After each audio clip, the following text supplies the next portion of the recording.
luka adalah jalan cahaya yang memasuki jiwa. Jadi ketika hati kita luka, hati kita patah, justru lewat luka dan patahan itulah cahaya bisa masuk. Ini melanjutkan yang tadi. Kalau hatimu tidak luka dan tidak patah, mungkin kamu tidak sadar. Kenapa tidak sadar? Karena cahaya tidak bisa masuk. Itu mengapa Allah itu dekat dengan orang-orang yang hatinya patah, hatinya luka, menghadapi penderitaan hidup. Karena berarti di situ ada rekahan yang cahaya bisa masuk. Makanya para sufi terus punya rumus ya, kalau dalam penderitaan kita bersyukur. Alhamdulillah masih diingatkan oleh Allah bahwa yang hakiki adalah perjalanan menuju Dia. Nah, itu ada ilustrasi menarik. Terimalah situasimu tanpa menghakimi. Aku marah, aku takut, aku benci. Biar saja, rasakan saja. Ini aku sedang patah hati, sedang marah, sedang takut, sedang benci. Kalau sudah kamu sadari, kamu terima apa? Lalu hadirkan Dia untuk menemanimu. Biarkan cahayanya Allah masuk dalam dirimu, menerangimu. Saat engkau membutuhkan pertolongan Tuhan pasti datang. Jika engkau tertutup, tidak ada ruang untuk cahaya. Perlu ada celah dalam hatimu agar cahaya bisa masuk. Katakan dengan tulus, aku tidak bisa mengatasinya, namun Engkau bisa ya Allah. Ku persembahkan padamu semua sakit dan luka ini. Bersamanya Engkau akan utuh kembali.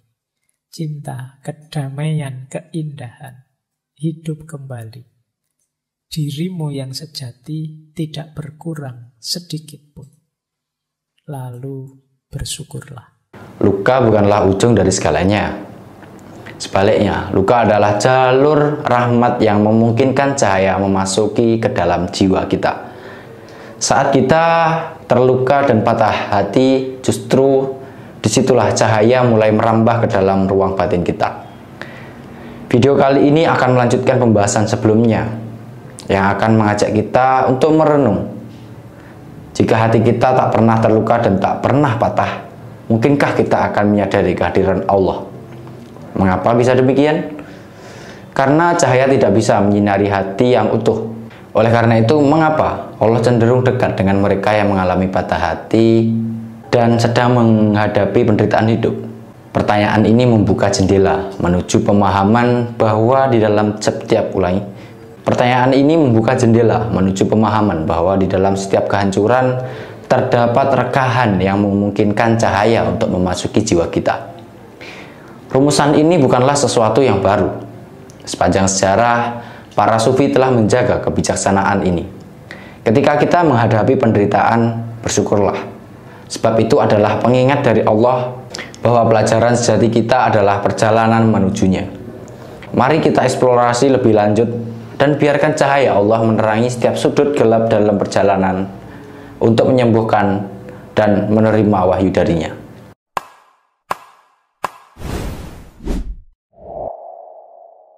Oke, kita lanjutkan.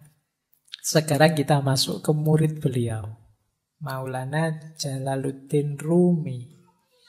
Kalau ini perspektifnya agak berbeda. Ada satu kalimat yang terkenal sekali dari Maulana Rumi, biarkan hatimu pecah agar dia terbuka. Nanti ada kalimat Allah itu mencintai orang yang patah hati. Tadi sudah saya jelaskan ya, ada beberapa hadis yang maknanya adalah Allah itu bersama orang lemah, bersama orang terpinggirkan, bersama orang yang sengsara. Ya berarti termasuk orang-orang yang patah hati. Satu kalimat ini saja mungkin bisa menghibur teman-teman yang sedang patah hati. Jadi kalau sedang patah hati, alhamdulillah berarti sekarang aku dicintai oleh Allah. Nah, makanya dibawa ke dunia patah hati. Kenapa menurut Maulana Jalaluddin Rumi dia malah meminta kita biar saja hati kita pecah? Beliau mengilustrasikan begini. Kata beliau begini. Engkau menginginkan sedikit air dalam kendi tanah liat, tetapi kemudian engkau memecahkannya. Air itu akan bergabung kembali dengan danau dari mana dia berasal. Ego kita mencoba untuk mencegah pertemuan itu dan selalu menolak saran siapapun tentang perlunya pertemuan. Nah, jadi kita ini seringkali yang sangat jadi perhatian kita adalah keinginan kita, hasrat kita, nafsu kita, ambisi kita. Yang kadang-kadang tidak terpenuhi. Itu yang disebut hati kita terus pecah, patah. Ketika hati kita patah, mengalirlah air menuju ke yang sejati. Sejatinya air kemana? Ya ke sungai. Sebenarnya ketika hati kita patah, itu jiwa kita terbuka jalan untuk kembali ke yang hakiki. Saat itu kita diingatkan, kembali ke Allah yang lebih hakiki. Tetapi ego kita yang menahan perjalanannya air itu. Maksudnya apa? Kita mati-matian berusaha malah biar air ini tidak mengalir ke yang hakiki. Tidak mengalir ke sungai, tapi sesuai kepentingan keinginan kita.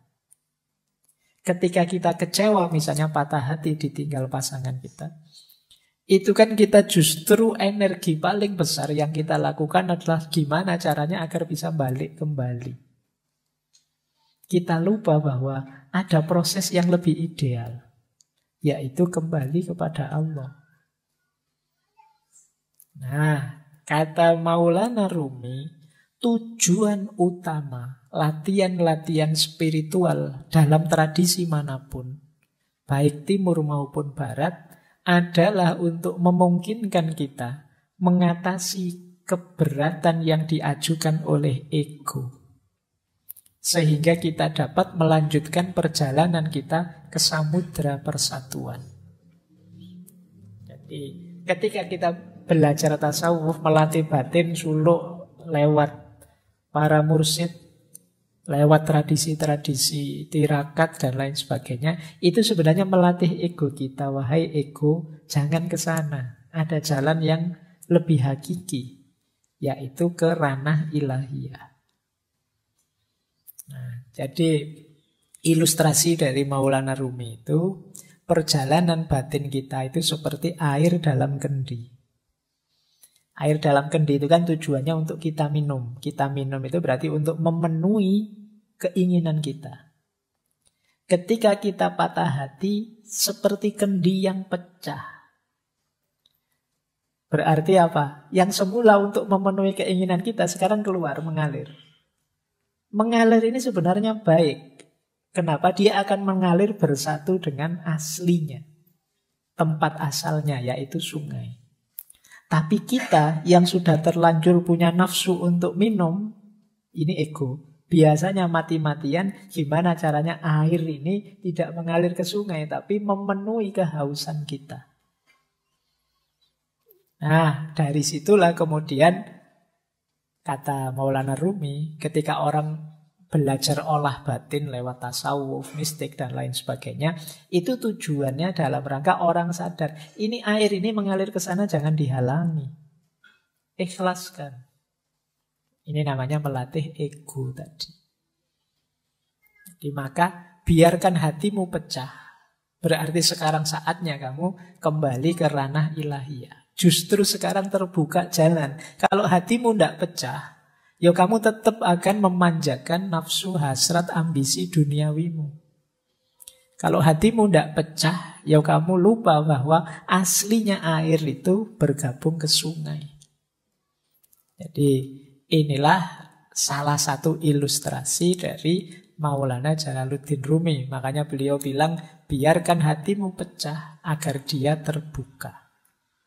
Kalau tidak pecah-pecah, tidak terbuka-terbuka, kamu masih asyik dengan duniamu, memenuhi hasrat ambisimu. Begitu pecah, sekarang kamu sadar dengan yang lebih sejati. Inilah ilustrasi dari patah hati. Jadi patah hati itu penting ternyata untuk menyadarkan kita bahwa dalam hidup ini ada yang lebih hakiki dan perjalanan kita menuju ke sana. Baik, kita lanjutkan. Nah, dilanjutkan ya. Luka adalah jalan cahaya yang memasuki jiwa. Jadi ketika hati kita luka, hati kita patah, justru lewat luka dan patahan itulah cahaya bisa masuk. Ini melanjutkan yang tadi. Kalau hatimu tidak luka dan tidak patah, mungkin kamu tidak sadar. Kenapa tidak sadar? Karena cahaya tidak bisa masuk. Itu mengapa Allah itu dekat dengan orang-orang yang hatinya patah, hatinya luka, menghadapi penderitaan hidup. Karena berarti di situ ada rekahan yang cahaya bisa masuk. Makanya para sufi terus punya rumus ya, kalau dalam penderitaan kita bersyukur. Alhamdulillah masih diingatkan oleh Allah bahwa yang hakiki adalah perjalanan menuju Dia. Nah, itu ada ilustrasi menarik. Terimalah situasimu tanpa menghakimi. Aku marah, aku takut, aku benci. Biar saja, rasakan saja. Ini aku sedang patah hati, sedang marah, sedang takut, sedang benci. Kalau sudah kamu sadari, kamu terima apa? Lalu hadirkan Dia untuk menemanimu. Biarkan cahayanya Allah masuk dalam dirimu, menerangimu. Saat engkau membutuhkan pertolongan Tuhan pasti datang. Jika engkau tertutup, tidak ada ruang untuk cahaya. Perlu ada celah dalam hatimu agar cahaya bisa masuk. Katakan dengan tulus, aku tidak bisa mengatasinya, namun engkau bisa ya Allah. Kupersembahkan padamu semua sakit dan luka ini. Bersamanya engkau akan utuh kembali. Cinta, kedamaian, keindahan, hidup kembali. Dirimu yang sejati tidak berkurang sedikit pun. Lalu bersyukurlah. Jadi ketika kita sedang berat-beratnya menghadapi masalah apapun, terimalah itu. Biarkan hatimu pecah. Kemudian rasakan hadirnya Dia dalam dirimu. Dan yakinlah bahwa apapun yang engkau inginkan akan dipenuhinya. Sambatlah padanya, ya Allah, masalahku ini sangat berat. Aku tidak mampu. Kalau engkau pasti mampu. Maka aku persembahkan duka, luka, sakitku ini hanya kepadamu. Nah, insya Allah bersama Dia kita akan kembali utuh. Kembali hidup seperti semula. Tidak ada satupun yang berkurang. Kalau kita patah hati kan sebenarnya kita berkurang apa sih? Tidak ada. Kita masih bisa memulai lagi yang baru seperti semula. Kalau sudah terasa betapa kebersamaan dengan Allah itu menyembuhkan, ayo terus kita bersyukur. Alhamdulillah ya Allah, Engkau masih mau menemaniku dalam situasi pahit dan luka ini. Baik, ini salah satu petunjuk dari Maulana Jalaluddin Rumi. Kalau kita sedang patah hati, sedang sedih, sedang banyak masalah. Oke, kita lanjutkan. Ini dimensi yang berbeda. Pemahaman yang berbeda lagi. Kata Rumi begini. Selamat tinggal hanya untuk mereka yang mencintai dengan matanya. Karena bagi mereka yang mencintai dengan hati dan jiwanya, tidak ada yang namanya perpisahan. Nah, kita itu kan patah hati misalnya, itu kan karena jauh, ditinggal, tidak dibersamai lagi. Dia tidak mau lagi dekat denganku. Itu kan kita definisikan sebagai patah hati. Terus kita sedih karena itu. Kalau kita sedih karena itu, kata Rumi, ini kemungkinan kita hanya mencintai dengan media mata. Hanya karena tidak melihat dia di sisi kita, kita menyebut itu perpisahan. Padahal bagi orang yang memang benar mencintai, cinta itu hadirnya dalam hati dan dalam jiwa. Hati dan jiwa itu tidak mengenal perpisahan fisik. Sejauh apapun dirimu, engkau tetap ada dalam diriku. Maka goodbye atau selamat tinggal itu hanya untuk mereka yang cintanya hanya dengan mata, kata Maulana Rumi. Tapi bagi mereka yang mencintai dengan hati dan jiwanya, tidak ada yang namanya perpisahan. Ini boleh juga dipakai dalil bagi mereka yang LDR-an. Ya. Jadi kalau kamu hari ini sedang galau karena LDR-an, kamu kirim quotes-nya Rumi ini padanya. Jadi selamat tinggal hanya untuk mereka yang mencintai dengan matanya. Karena bagi mereka yang mencintai dengan hati dan jiwanya, tidak ada yang namanya perpisahan. Baik, ini sisi dalamnya cinta berarti memang tidak bisa patah. Kalau memang kita benar mencintai, sebenarnya perpisahan itu tidak mungkin. Karena yang kita cintai pasti akan selalu ada di hati kita dan di jiwa kita. Meskipun dia misalnya, wah ini dia kok nikahnya sama orang lain, ya kita sudah lama. Iya kan fisiknya sama orang lain, tapi cintamu padanya kan masih ada di sini. Iya. Jadi yo abot rek memang. Tapi kan untuk menghibur diri perlu teori ini. Biar kamu nangismu ndak keras-keras. Jadi ini makanya quote ini jangan dikirimkan ke mantanmu yang sudah punya pasangan ya. Nanti bisa jadi masalah itu. Mantan kok ngirim yang ini, itu bisa trouble itu. Baik, kita lanjutkan ya. Ini salah satu pendapatnya Maulana Rumi.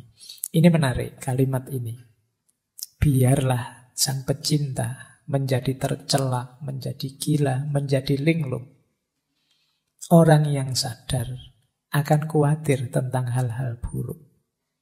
Biarlah sang pecinta saja.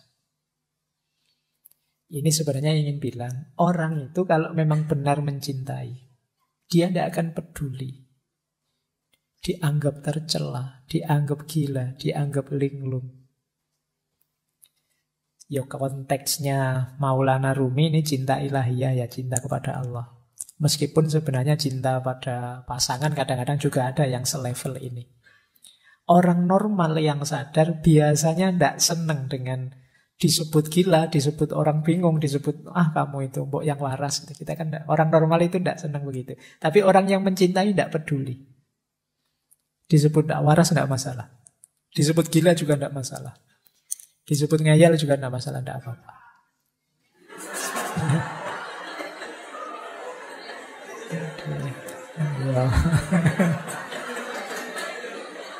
Oke. Baik, iya. Itu. Oke ya. Yang kesenggol langsung bunyi. Nah, baik kita lanjutkan. Jadi tidak masalah bagi orang yang mencintai. Biarlah sang pecinta saja. Itu kayak apa ya? Kayak Dylan yang bilang bahwa biar aku saja, kamu tidak akan kuat. Jadi kata yang mencintai begitu. Sudahlah, tidak apa-apa. Untuk yang gila-gila, yang linglung-linglung, tidak apa-apa. Biar aku saja, kamu orang normal tidak akan kuat. Berarti apa? Ya termasuk kegalauan, kegelisahannya, patah hati. Itu bagi seorang pecinta adalah sesuatu yang biasa. Tidak akan terlalu merisaukannya. Karena dia tidak kehilangan dan tidak kekurangan apapun dari cintanya. Jadi biarlah sang pecinta saja. Biarlah yang mencintai saja. Masih ada lagi. Kalau ini bahasa saya, kalau kalian punya kemampuan ini, kalian akan bahagia. Kemampuan menikmati penderitaan. Jadi Rumi kan dikenal dengan tarian Darwis berputarnya. Kata beliau begini, menarilah saat lukamu terbuka. Menarilah saat kamu telah merobek perbannya. Merarilah di tengah pertempuran. Menarilah dalam darahmu. Dan menarilah pula saat kamu benar-benar bebas. Jadi ini Rumi menceritakan betapa terjalnya jalan cinta itu. Engkau akan terluka berkali-kali, tapi tetaplah menari. Menarilah di tengah pertempuran dan menarilah dalam darahmu. Meskipun pada akhirnya ketika kamu mampu menikmati segala penderitaan itu, engkau akan benar-benar bebas. Jadi, ini diilustrasikan ketika Rumi itu kan pertama kali melakukan tarian yang masyhur sekali. Darwis berputar itu kan ketika beliau sedang sedih, sedang galau, ditinggal gurunya, Syekh Samsuddin At-Tabrisi. Ketika beliau sedang ada di sebuah tempatnya pandai besi, mendengarkan besi yang ditempa, diiringi oleh kesedihannya, akhirnya tubuhnya bergerak sendiri. Itu bisa kamu bilang bergerak dalam kesedihan. Tapi kesedihan ini dibawa menari dan dibawa naik menghadap Allah. Maka di antara rumusnya kalian menghadapi kesedihan, menghadapi patah hati itu, kalian akan sangat tangguh kalau bisa sampai di level bisa menikmati kesedihan. Bisa menikmati kegalauan. Boleh kamu bikin jargon, galau itu asik loh. Sedih itu menarik. Banyak karya-karya besar lahir karena kesedihan, karena kegalauan. Sering saya bilang, energinya orang sedih, energinya orang patah hati itu luar biasa. Tinggal kamu mampu atau tidak menikmati dan mengelolanya. Jadi kayak kalian waktu jatuh cinta itu kan energinya juga besar. Tinggal mampu atau tidak kalian mengelolanya. Misalnya orang jatuh cinta itu tiba-tiba jadi puitis. Dikit-dikit nulis puisi. Mbok ya sekalian nulis buku puisi. Lumayan, mumpung kepalamu sedang meledak-ledak, menyala-nyala dengan cinta. Terjemahkan itu dalam kreativitas. Orang jatuh cinta misalnya, itu semangat-semangatnya melayani, membahagiakan yang dicintai. Mbok yo yang dicintai itu mengarahkannya untuk yang produktif, kreatif. Kalau kamu cinta padaku, ayolah kamu lulus semester 7. Kalau kamu cinta padaku, loh ini kan energinya jadi luar biasa. Diarahkan ke yang positif, kreatif gitu loh. Jangan hanya minta yang kecil-kecil, yang sepele-sepele. Kalau cinta padaku, mau neraktir aku ndak sepele itu. Mintalah yang lebih monumental. Jadi itu yang saya maksud energinya. Karena biasanya ketika yang meminta yang dia cintai, itu dia bisa tenaganya berkali-kali lipat. Kecerdasannya meningkat berkali-kali lipat. Hanya karena ingin membahagiakan yang dicintai. Maka seperti yang disampaikan oleh Rumi ini, menarilah saat lukamu terbuka. Menarilah saat kamu merobek perban. Menarilah di tengah pertempuran. Menarilah dalam darahmu. Menarilah pula saat engkau benar-benar bebas. Pada puncaknya, cinta akan membuatmu bebas. Yang paling jelas ya bebas dari belenggu ego, dirimu sendiri. Orang mencintai itu kan ketika orang yang bisa menaklukkan dirinya sendiri.